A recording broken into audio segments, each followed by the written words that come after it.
Okay, let's get into these feedin braids that I did on myself. Follow me step by step.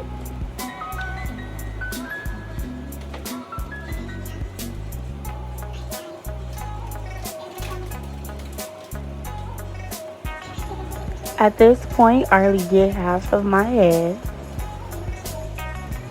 You want to add a piece of hair as smoothly as possible. So you will add one strand and leave one strand out. And then once you braid to the other side, add the other strand of hair into your hair.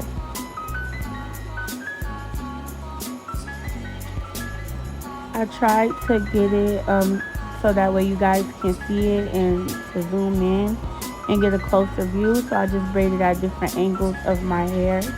Um, yeah.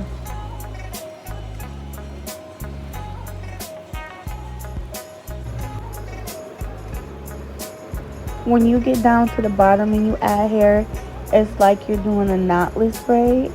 So you just add in both strands and just braid as normal.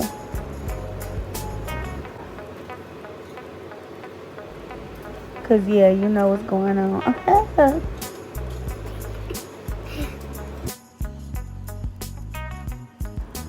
The two braids in the middle of my head, I just braided down with my natural hair. My natural hair is already thicker, so I didn't feel like I needed to add any hair in. And eventually, I'm just gonna add these two braids into the bigger braids initially anyway, so it'll be fine.